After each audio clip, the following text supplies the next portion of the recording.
A paz do Senhor, amados. Eu sou o pastor Adeuci dos Reis. Hoje nós vamos comentar a lição 2 da revista da nossa escola dominical CPAD, que tem como título Saulo de Tarso, o perseguidor. Texto áureo. E Saulo, respirando ainda ameaças e mortes contra os discípulos do Senhor, dirigiu-se ao sumo sacerdote. Atos dos Apóstolos, capítulo 9, versículo 1. Verdade prática. A igreja é uma instituição divina que perdurará na terra até o arrebatamento, pois do contrário, já teria acabado ao longo da história. Amados, hoje nós vamos estudar Saulo de Tarso, o perseguidor. Saulo era um judeu de família tradicional no judaísmo, da tribo de Benjamim. Ele foi criado para se tornar um doutor da lei. Na sua infância, ele era conduzido à sinagoga por um escravo para aprender as primeiras letras da Torá. Aos 8 anos de idade, ele já recitava alguns textos da Torá de cor. Na sua juventude, ele mudou para Jerusalém. Estudou aos pés de Gamaliel, um sábio professor da escola de Hilel. Ele tinha o privilégio de ter dupla cidadania, a cidadania judaica e a cidadania romana. Naquele tempo, um funcionário público de influência ou alguém que prestasse um relevante serviço ao Império Romano recebia como prêmio o título de cidadão romano, e os filhos, nascidos a partir de então, recebiam o título de cidadão romano por nascimento. E Saulo, ele recebeu o título de cidadão romano por nascimento, por influência do seu pai. Há um questionamento entre os cristãos acerca do nome Saulo e Paulo. Alguns cristãos pensam que Cristo ele mudou o nome de Saulo para Paulo. Na verdade, Cristo não mudou o nome de Saulo para Paulo. Acontece que o nome Saulo está ligado ao judaísmo e Paulo está ligado à sua cultura gentia. E ele foi colocado como apóstolo dos gentios e o nome Paulo soava melhor. Por isso, nas suas cartas apostólicas, ele se apresenta como Paulo, mas Saulo e Paulo referia a mesma pessoa, como nós podemos ver em Atos dos Apóstolos, capítulo 13, o versículo 9. A Bíblia diz: todavia Saulo, que também se chama Paulo. Paulo e Cristo, eles foram contemporâneos.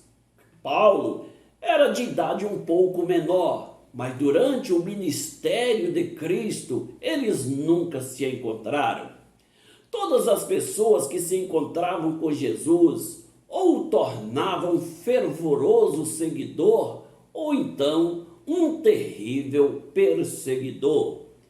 Depois da sua formatura, do seu doutorado, Saulo recebeu carta do Sinédrio para perseguir os cristãos e ele tornou um terrível perseguidor. E é isto que nós vamos estudar nesta lição.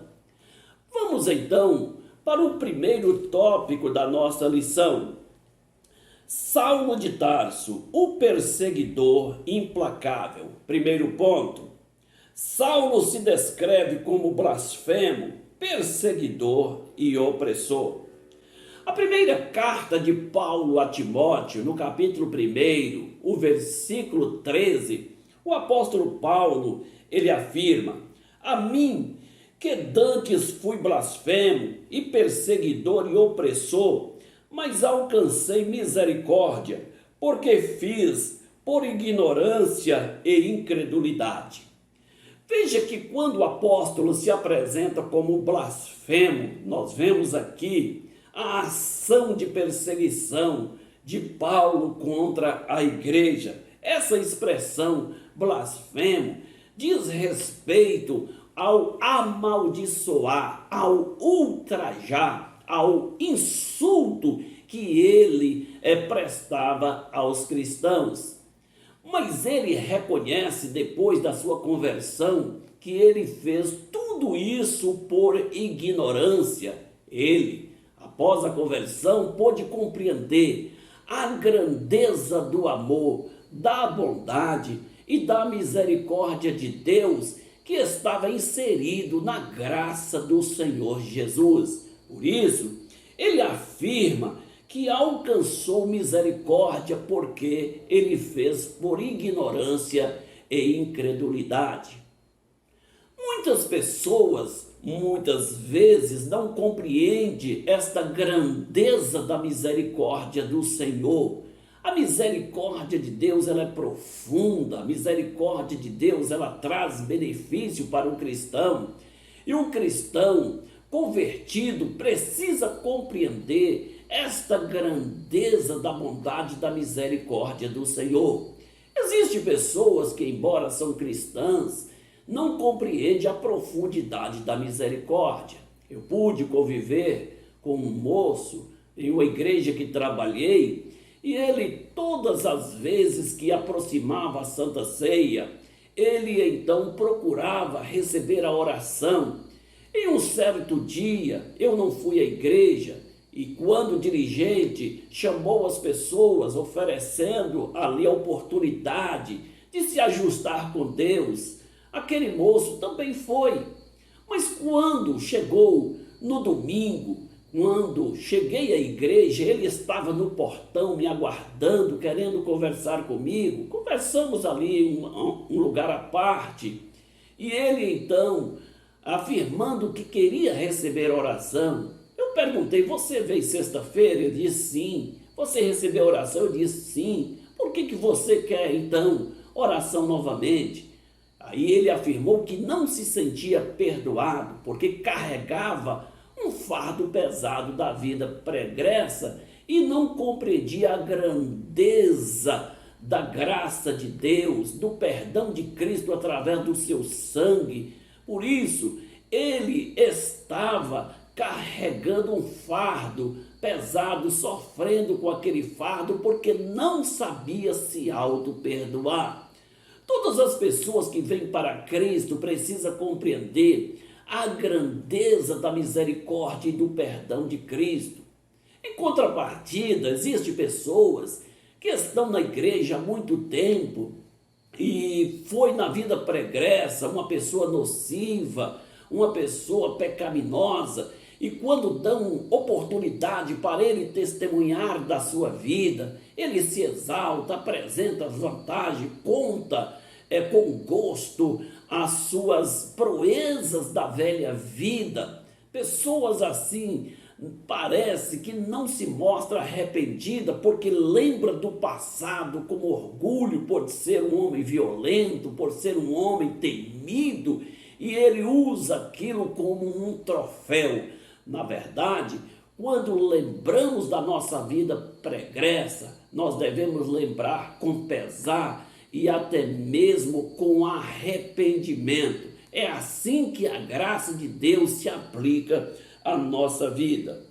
No que diz respeito às atitudes de Paulo como blasfemo, perseguidor e opressor, Paulo, ele tinha convicção de que tudo que ele estava fazendo era para destruir a fé dos cristãos. Ele acreditava que estava prestando um relevante serviço para o Senhor. Por isso, ao receber a carta das autoridades para perseguir os cristãos, ele fazia isto com muita disposição, com muito vigor. Ele era temido, ele era um terror entre os cristãos, porque ele não conhecia a grandeza da graça e da misericórdia do Senhor, estava focado apenas na tradição da lei. Vamos para o segundo ponto da nossa lição: as ameaças de Saulo de Tarso.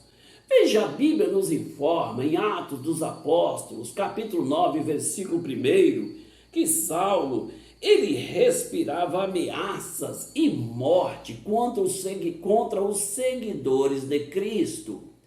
Nós podemos ver que aquele homem, embora sendo um doutor da lei, um intérprete das Escrituras, o seu foco estava apenas na letra. Ele era um homem carnal, um homem que não compreendia as coisas espirituais. Por isso, perseguir os cristãos, prender, arrastar, destruir a igreja que era o seu alvo, para ele estava fazendo um grande serviço, uma grande obra. Na verdade, ele estava fora do projeto ali da salvação, por isso a visão dele era limitada, era curta. Mas quando ele teve um encontro com Cristo, ele pôde compreender esta grandeza da graça de Deus que se manifestou a ele também. Vamos para o terceiro ponto da nossa lição. Por que Saulo perseguia os cristãos? Saulo perseguiu os cristãos, amados, por motivos religiosos, por causa da fé judaica. Ele perseguiu os cristãos por causa do seu zelo excessivo pela lei, pela Torá. Ele perseguiu os cristãos por motivos religiosos, porque ele não conseguia acreditar que alguém que morreu em uma cruz pudesse ser o Messias profetizado pelos profetas do Antigo Testamento. Para ele, Jesus era apenas um enganador, era apenas um impostor. Ele não conseguia entender o mistério da cruz, porque era um homem carnal, era um homem com uma visão apenas terrena. Via Jesus apenas como um blasfemo, assim como ele. Nós vemos, amados, que a cruz de Cristo, ela se tornou escândalo para os judeus. A cruz era reservada para as pessoas da pior espécie. Era reservada para os escravos desertores, para aquelas pessoas terroristas que eram ameaça à paz do império.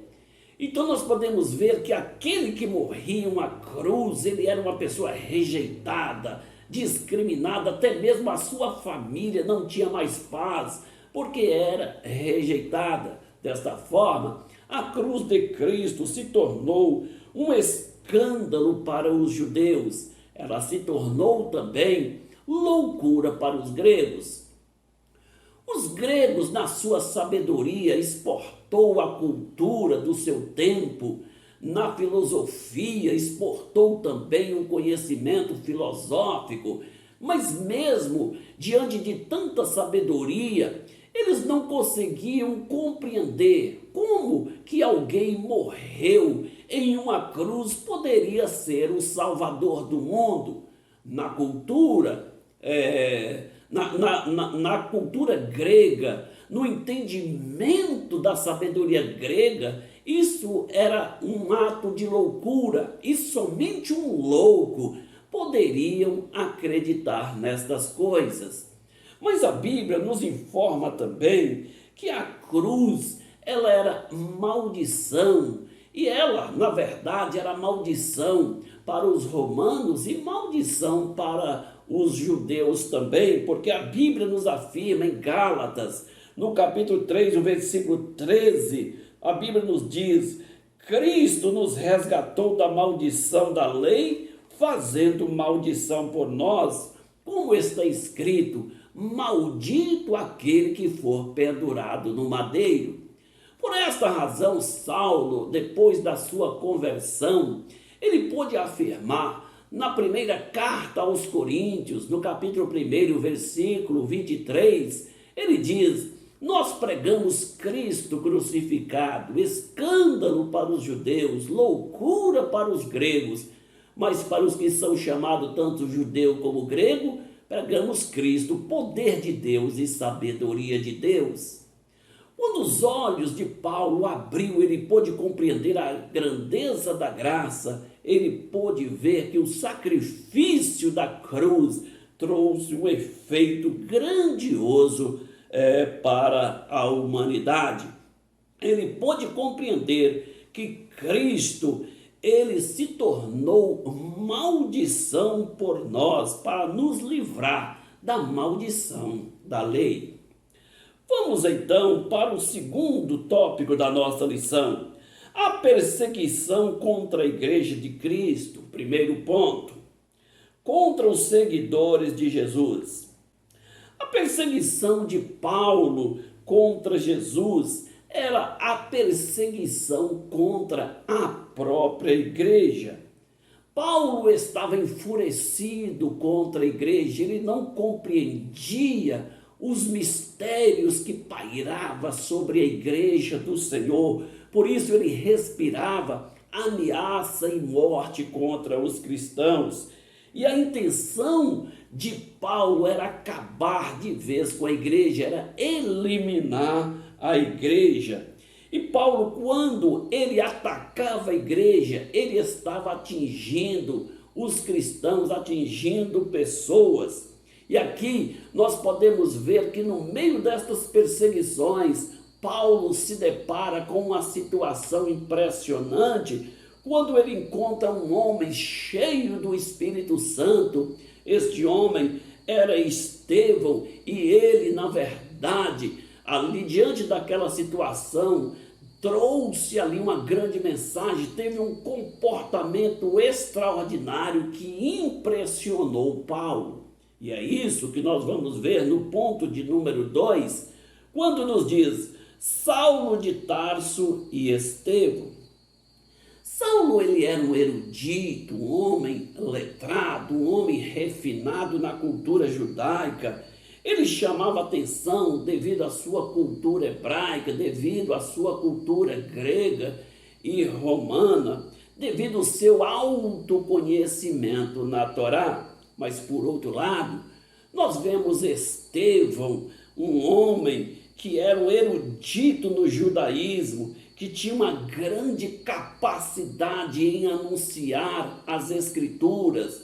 Ele tinha recebido, captado os ensinos de Cristo, e ele tinha uma oratória refinada, uma habilidade extraordinária, mas tinha um grande diferencial: ele era cheio do Espírito Santo, e isto fazia uma grande diferença. Ele se tornou o primeiro mártir da igreja primitiva, porque quando ele confrontou o ensino de Paulo, a tradição de Paulo acerca da lei com o ensino da graça, aquele confronto soou de forma tão extraordinária que aqueles que ouviram o discurso de Estevão só tinha duas alternativas: ou acreditar na mensagem de Estevão, ou então investir contra ele para matá-lo.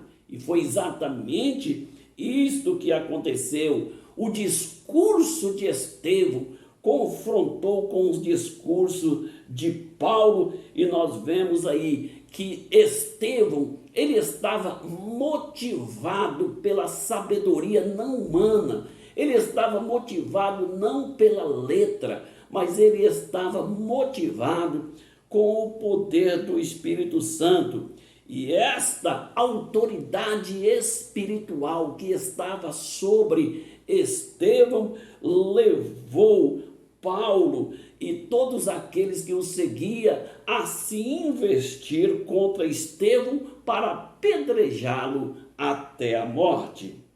Nós podemos ver que, embora Estevão fosse apedrejado, nós vemos que a morte de Estevão gerou ali um poder de influência grandioso sobre os cristãos, que aquela mensagem de Estevão, eu creio que ecoou até mesmo nos pensamentos daqueles que o apedrejavam durante muito tempo, inclusive na vida do próprio Paulo. E isto, na verdade, rendeu frutos na própria vida de Paulo, quando futuramente ele pôde compreender a grandeza da graça de Cristo sendo alcançado também por esta mesma graça.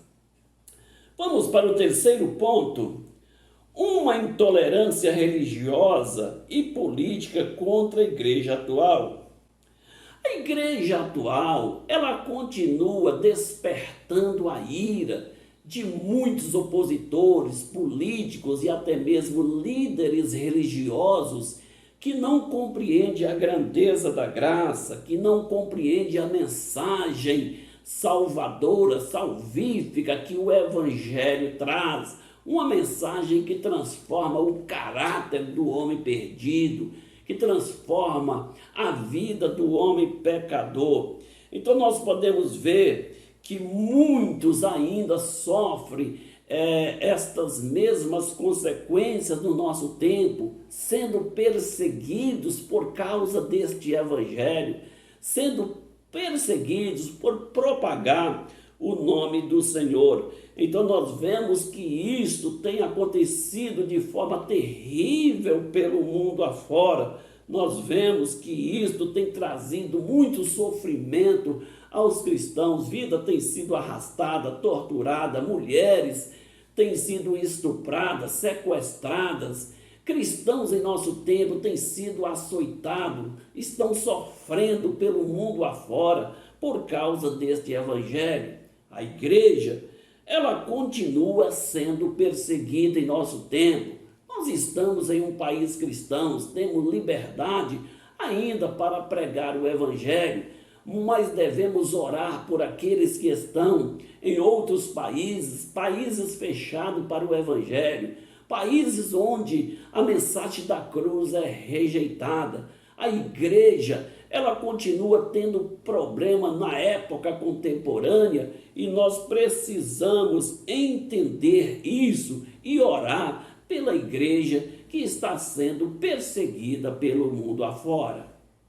Vamos então para o terceiro tópico da nossa lição. Quando um sistema se revolta contra a igreja. Primeiro ponto. Como era a perseguição contra os primeiros discípulos? Veja, meus amados, Saulo de Tarso, ele liderou a perseguição contra os discípulos. Ele recebeu autorização, recebeu carta para perseguir a igreja. Ele foi o líder desta perseguição. Então ele aplicava de forma terrível as suas ameaças, as suas torturas. Ele prendia, ele mandava açoitar homens, mulheres, crianças de forma cruel. E isto, na verdade, nós podemos ver que ele fez isto antes da sua conversão. Ele procurava devastar e destruir, conforme ele mesmo afirma na sua carta aos Gálatas, no capítulo 1, versículo 13, ele diz: porque já ouviste qual foi a minha conduta no judaísmo, como persegui a igreja de Deus e a assolava. Esta expressão, assolava, diz respeito aí a devastar, a destruir. Este era o propósito de Saulo de Tarso.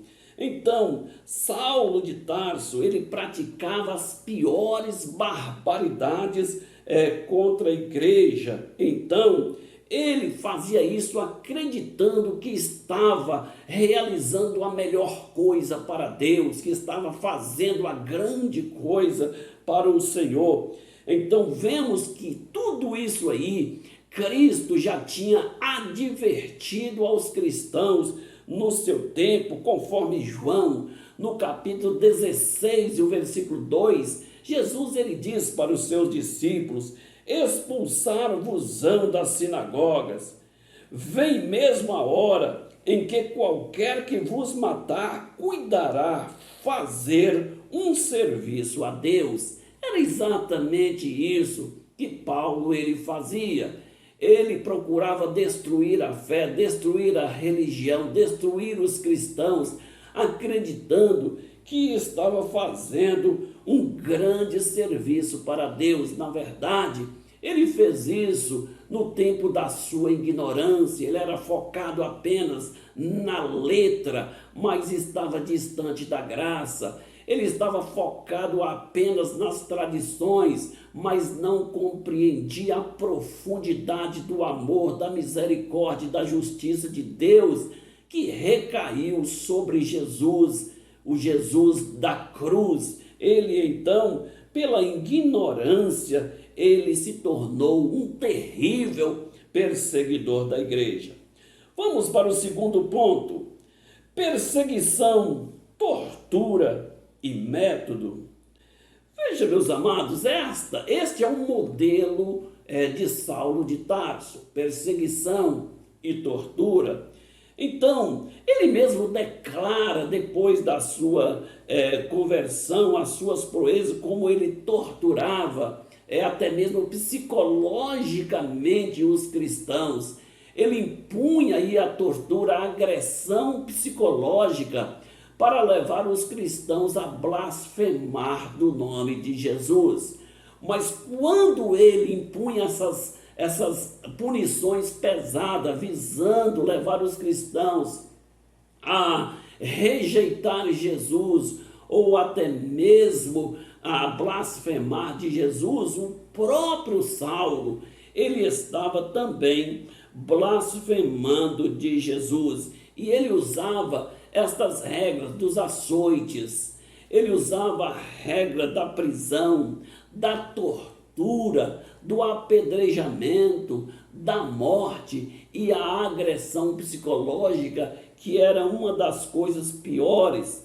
Então vemos aqui que todos aqueles, amados, que foram transformados pelo poder do sangue de Cristo, todos aqueles que foram verdadeiramente transformados pelo poder de Jesus, eles não abriram mão das suas convicções espirituais, enfrentaram perseguições até a morte. Mas nós vemos que no meio das perseguições, a igreja do Senhor crescia, o movimento religioso dos cristãos daquele tempo ia cada vez mais crescendo, porque a igreja, ela cresce até mesmo no meio das perseguições.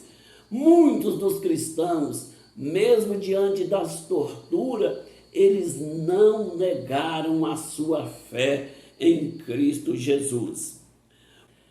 Vamos para o terceiro ponto da nossa lição: perseguição aos pentecostais. No início do movimento pentecostal brasileiro, os nossos pioneiros também enfrentaram perseguições, eles enfrentaram ameaças e sofreram até mesmo agressões físicas, tudo isso por defender o nome do Senhor.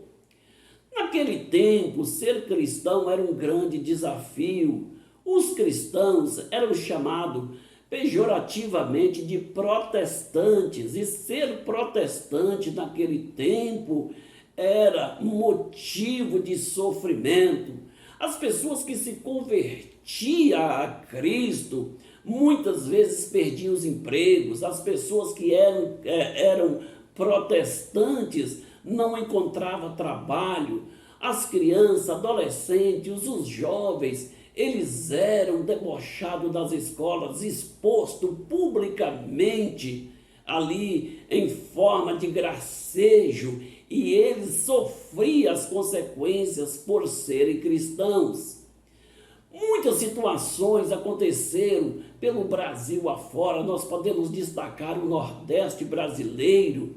O Nordeste brasileiro, devido às tradições culturais, foi por muito tempo fechado ao Evangelho.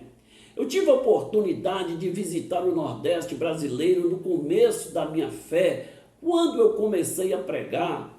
Visitei um missionário, amigo meu, no estado da Paraíba. Ele me levou a uma cidade onde não havia um cristão, onde não havia um missionário. E ali eu tive a oportunidade de pregar naquela cidade de Desterro de Malta. E ali naquele lugar, as pessoas olhavam os cristãos com diferenças, ficavam distantes, não queriam se aproximar, estava assim desconfiado com os cristãos, porque a tradição mostrava para eles que os cristãos eram pessoas perniciosas, por isso eles, movidos por aquelas tradições, eles recusavam até mesmo se aproximar.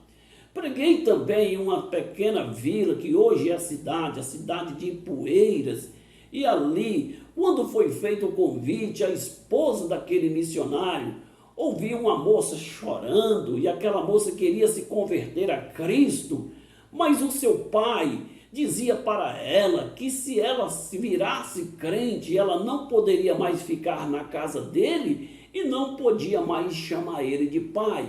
O que nós vemos que todo esse processo cultural, ele foi pernicioso ao evangelho, e isto foi quebrando ao longo dos anos. E quando nós falamos destas coisas, quero dizer que isto não faz tanto tempo assim, isso aconteceu em 1989, mas de lá para cá, muitas coisas mudou, o evangelho ganhou espaço e assim muitas pessoas foram alcançadas pela graça de Deus, foram alcançados para Cristo, recebendo Cristo como Senhor e Salvador. Mas os nossos pioneiros, desde Daniel Berg e Gunnar Vingre, eles enfrentaram problemas terríveis nos primórdios das Assembleias de Deus no Brasil. Então, hoje nós estamos vendo uma época tão abençoada em que o Brasil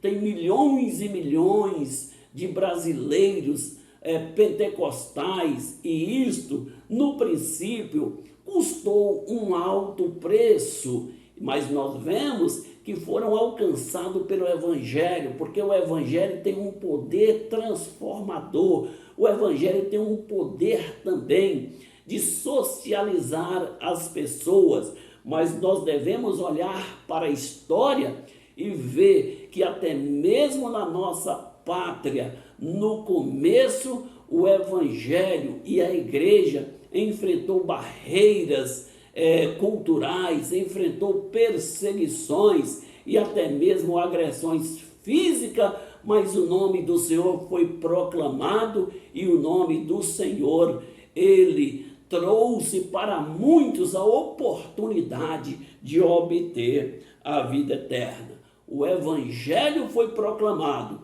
mas ele, na verdade, alcançou o êxito, mas esse êxito também custou um alto preço. Amém, amados? Que Deus nos abençoe. Tenham todos uma excelente aula.